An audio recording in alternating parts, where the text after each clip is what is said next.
Le problème avec le stoïcisme de Dali Titoy, je vais réagir les autres. Et si vous pouviez tout contrôler? Ne plus être triste face à la mort d'un proche, ne plus ressentir la peur face à l'idée d'aborder une personne séduisante, ou encore ne plus avoir de désir face à un gros pot de Nutella rempli d'huile de palme. Ça, figurez-vous que c'est envisageable, voire même possible, grâce au stoïcisme. Du moins, c'est ce que promettent certains influenceurs. Cette vidéo, inspirée par les 13 principes clés du stoïcisme, vous guidera pour nourrir un état imperturbable. Nous explorons en profondeur l'art de devenir insensible. Dans cette vidéo, on va vous montrer comment rester fort, même quand tout va mal. Alors, moi aussi j'en ai rêvé et j'y ai cru, et pour preuve, j'ai même essayé pendant plus de 1000 jours. Bien que j'adore cette philosophie et qu'elle fasse partie de mes préférés, je suis obligé et forcé de constater que ça ne marche pas totalement. Pire, ça crée des nouveaux problèmes insoupçonnés. C'est tout le... Bon, après, voilà, genre, si tu rentres dans le délire de stoïcisme, mec, ton amygdale, ta partie émotionnelle, tu la sollicites beaucoup. T'es le gars qui va aller scroller sur TikTok, qui fait les bails émotionnels, qui va solliciter l'amygdale qui va justement, avec ça, se muscler, devenir plus puissante parce que tu l'as sollicité. Donc, tu seras plus émotionnel. Si tu fais juste avoir le mindset stoïcisme, mais tu fais la merde, mais tu scrolles sur TikTok, mais tu manges la merde, bah c'est comme si tu vas à la salle pour dormir. Ça ne change absolument rien. Car, à la place de juste penser stoïcisme, il faut agir de manière stoïque. Le sujet de cette vidéo dans laquelle j'aimerais t'exposer les deux problèmes majeurs qu'il y a avec le stoïcisme et surtout l'autre voie qu'on pourrait emprunter qui serait un peu plus équilibrée, un peu plus épanouissante en partant de 3 principes fondateurs. Marc Aurèle est une des figures emblématiques du stoïcisme. Né en 121 à Rome, il deviendra assez rapidement empereur de la ville. Que dis-je?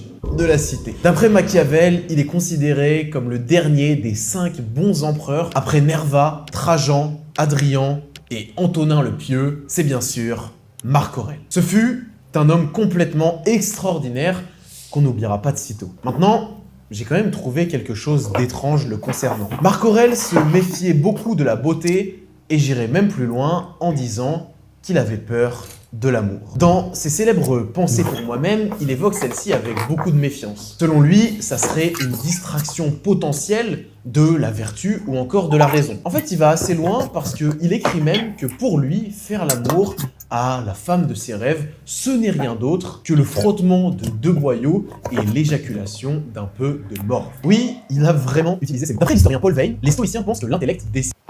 Les gars, genre, on fait du stoïcisme, on va à la salle, on fait du cash. C'est pour derrière, c'est pour justement une bonne raison, c'est pour augmenter sa valeur. Augmenter sa valeur pour trouver une femme, frotter ses parties. C'est ça les gars. Donc surtout ce délire de ouais, c'est une distraction, mais tu fais ça pourquoi? Pourquoi tu vas à la salle? Pourquoi tu taffes sur toi? C'est pour justement, bam, faire tes besoins. C'est simple. Les gars, faut arrêter de faire genre on n'a pas de désir. Les gars, soyez honnêtes, on a des désirs, mais on n'est pas obligé de les montrer, on n'est pas obligé de vivre, de les suivre à 100%.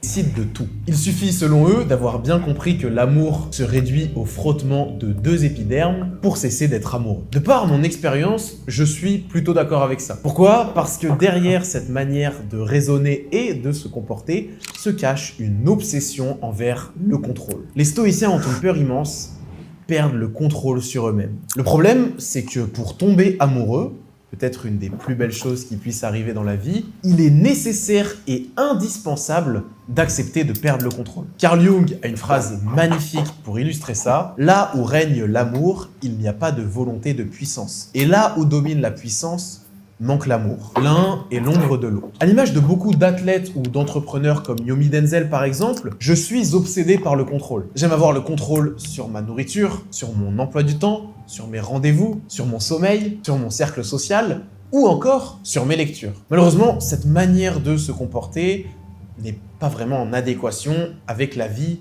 et la nature. Prenons l'exemple de la nourriture. Alors certes, tu peux contrôler ce que tu vas mettre dans ton assiette et dans ta bouche. Malheureusement, tu ne pourras jamais contrôler la manière dont ton corps va l'assimiler et le traiter. Le corps et plus largement la vie, est doté d'une intelligence qui t'est bien supérieure.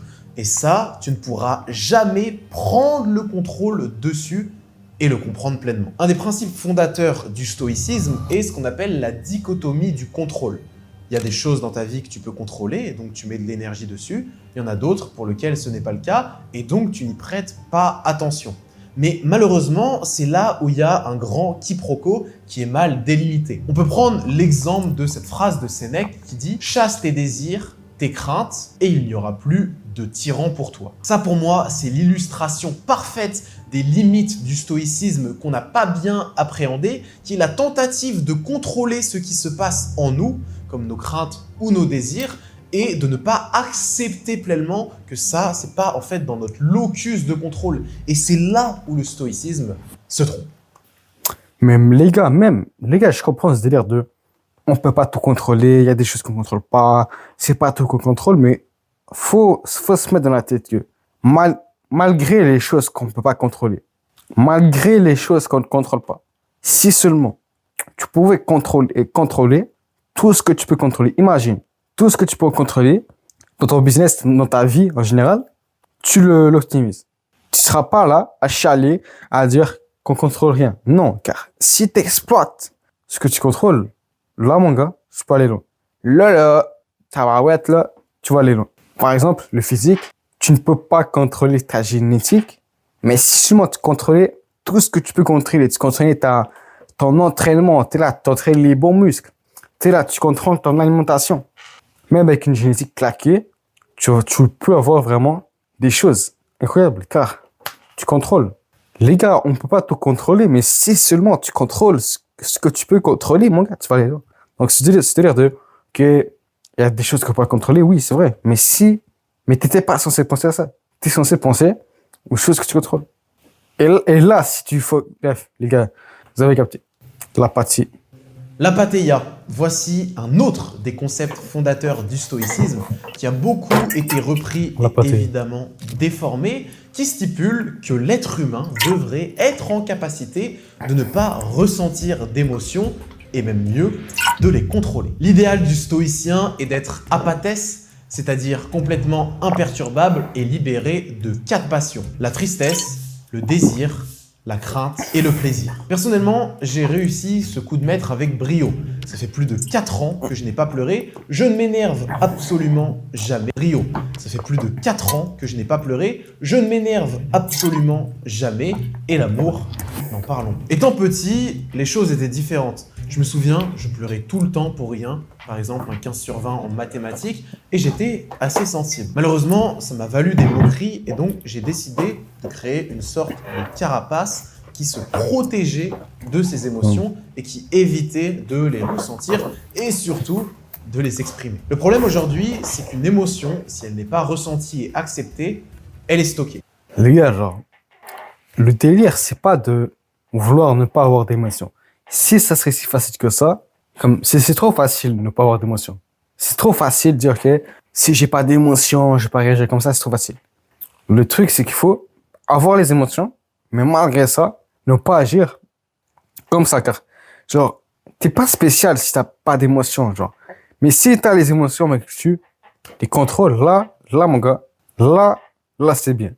La partie émotionnelle du cerveau, genre, si plus tu la sollicites, plus tu es émotionnel, plus tu fais des bails émotionnels, plus elle va grandir. Plus tu vas être sensible, plus tu vas être facilement émotionnel. Mais si cette partie-là émotionnelle, tu la sollicites moins, tu fais des choses moins émotionnelles, là, elle va rétrécir. Et ce qui va se passer, c'est que tu vas justement moins être émotionnel. Tu vas moins être émotionnel car ta partie émotionnelle, car ta partie émotionnelle n'aura pas autant d'emprise.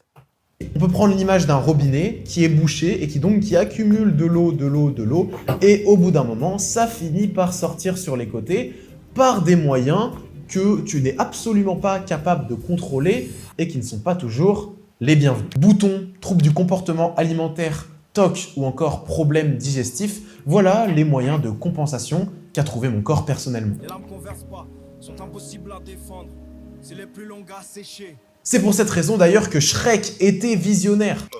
Oh, Shrek!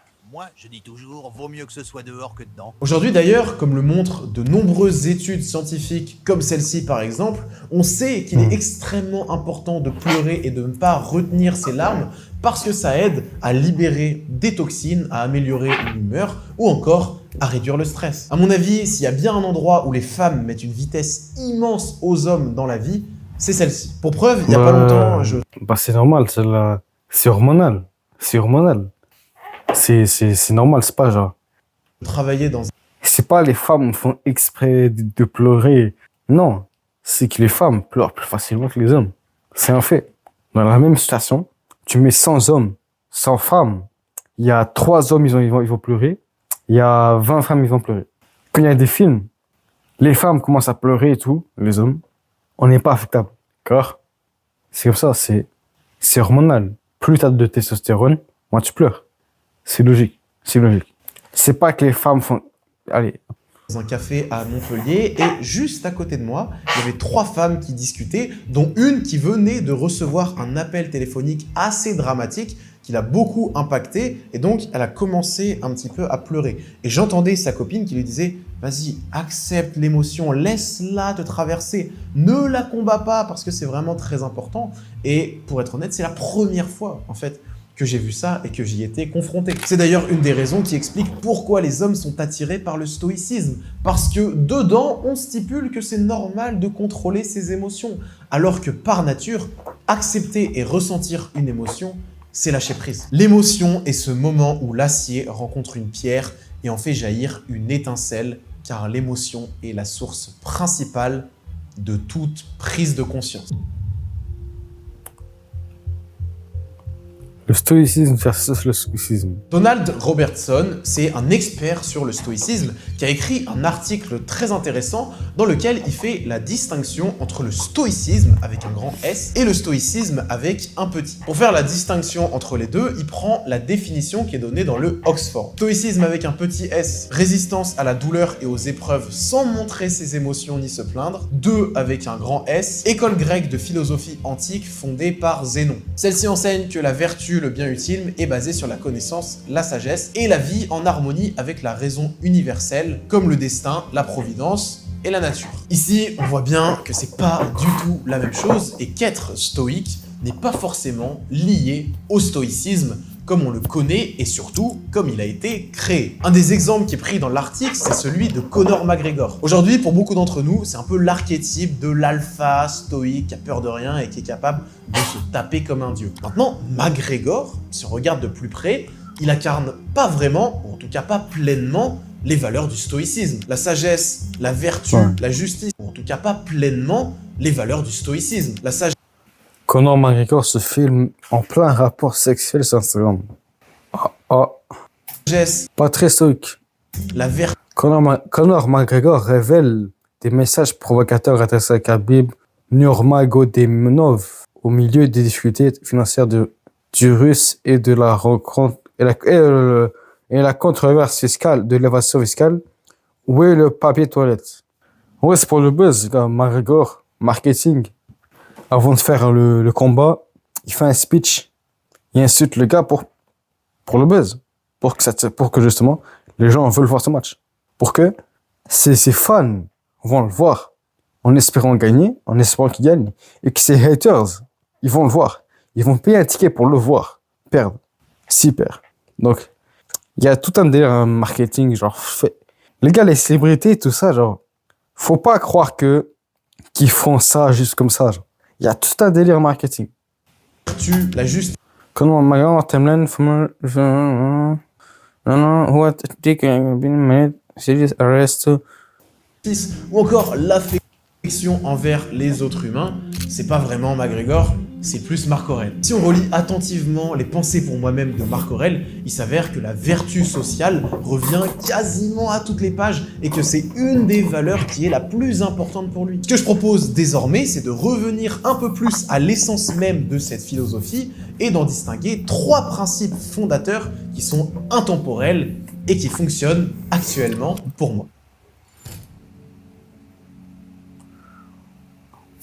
Lawrence Baker, c'est un universitaire américain qui, un petit peu à l'image de Ryan Holiday, a décidé de refaire naître le stoïcisme dans notre monde contemporain et d'en tirer des grands principes. Il a même écrit un livre sur le sujet qui s'appelle New Stoicism. L'idée, c'est de faire comme Shaftesbury et de se poser la question si Sénèque, Marc Aurèle ou encore Plutarque étaient en vie, qu'est-ce qui serait important pour eux aujourd'hui et comment est-ce qu'ils se comporteraient? 1. La nature est notre plus grand roi. Voici par exemple 2 citations de Marc Aurèle qui en témoignent. La nature ne fait rien en vain et donc tout ce qui existe pour autre chose. 2. Le changement vous fait peur?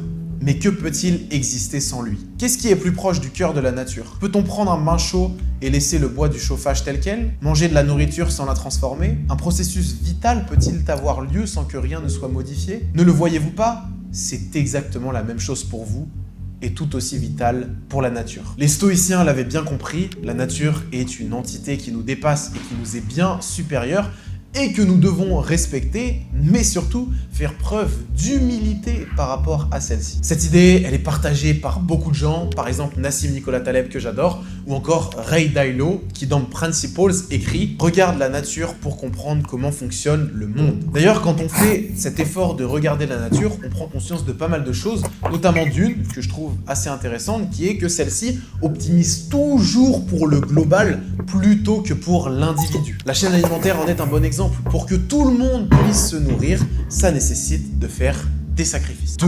Au lieu d'être une pierre, devient un élastique. Un phénomène assez populaire en Angleterre et aux États-Unis, c'est le voluntary discomfort. Sénèque était connu pour ça, malgré son haut prestige et sa richesse, il avait l'habitude de dormir par terre pour se mettre volontairement dans une situation d'inconfort parce qu'il savait que c'était important pour ne pas devenir trop rigide et surtout de ne pas être victime d'oisiveté. Les gars, c'est pour ça, je fais chaque jour. Je vous conseille de faire la chaise 5 minutes avant de tourner cette vidéo-là. J'ai fait la chaise. Donc, la chaise, qu'est-ce que c'est? 5 minutes par jour avant de travailler. La chaise, c'est quoi? Je vais vous montrer 2 secondes. Chaise, exercice. Voilà. En gros, pendant 5 minutes par jour, je vous conseille d'être comme ça, 5 minutes par jour. De faire la chaise statique comme ça, 5 minutes. Pourquoi? C'est pas pour les quadriceps, c'est pas pour le cul, mais plutôt pour, justement, maintenir une discipline. Ne pas être paresseux parce que si chaque jour tu maintiens ça, c'est de discipline. Chaque jour, tu as un minimum. Bah, c'est déjà, quand même, c'est chiant à faire. Chaque jour, consistamment, je sais plus parler, les gars, genre, mon français est rendu claqué, là. Si chaque jour, avec de la constance, tu fais ça, 5 minutes par jour, bah, tu vas t'adapter justement à être un gars solide. Tu vas être solide car c'est dur. Les bêtas fragiles, ils peuvent pas faire ça 5 minutes par jour. Car c'est dur. C'est dur. Donc, pratiquement, si tu veux, genre, parce que souvent les trucs de développement personnel, c'est pas si pratique que ça. Mais pratiquement, concrètement, fais 5 minutes par jour. Comme ça. Pour, justement, avoir ce mental. Comme l'a pu être par exemple Mohamed Ali au moment où il régnait sur tout le monde. Ça rejoint évidemment la théorie de l'évolution qui dit que celui qui résiste le plus n'est pas forcément le plus fort, le plus agile, mais c'est surtout... Après peut-être dormir par terre, je sais pas, genre. Vas-y, j'essaye de dormir par terre. Vas-y. Jamais essayé. Faut que j'essaye. Dormir par terre. Comme un alpha. Ha! Celui qui est capable de s'adapter et surtout de rentrer en adéquation avec le changement. Moi j'aime bien l'idée selon laquelle on mesure la force de quelqu'un à son élasticité. C'est pour cette raison que l'inconfort est aussi important, ou encore ce qu'on appelle la loi de l'hormèse, parce que ça nécessite à ton corps, comme le fait constamment la nature, d'avoir des adaptations et d'avoir des changements. Le sport, l'exposition au froid, le fait de se priver de nourriture ou encore d'avoir des interactions sociales qui sont difficiles, ce sont des inconforts qui créent des changements et qui font que tu es en adéquation avec la vie. 3. Devenir fort, mais avant tout pour... Les gars, genre, j'ai l'impression, on va à la salle, on fait des trucs difficiles, entre guillemets, on taffe. Des trucs difficiles, entre guillemets, mais pour aider les autres. la plupart d'entre nous, on est trop confortable. La plupart d'entre nous, il n'y a pas cet inconfort. On va pas sortir parler avec des gens au hasard. On va pas dormir par terre. On va. J'ai l'impression, genre, dans le développement personnel, c'est comme si on a créé une espèce de confort. Un confort déguisé. Ouais, les gars, ça fait réfléchir. Ça fait réfléchir. Ça fait réfléchir. Je fais un acte utile à la communauté. Je me suis donc rendu service. Et toujours et en toute conscience, cette maxime à ta portée et ne t'en dépossède jamais.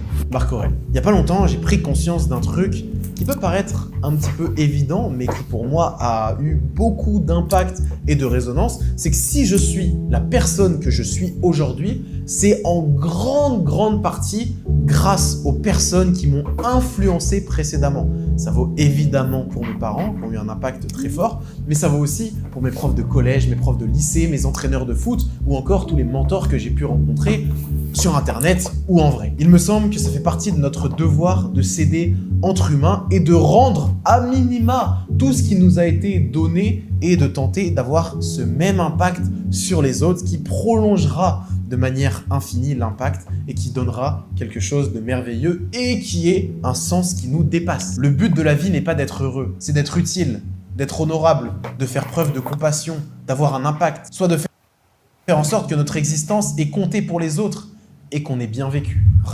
Les gars, genre,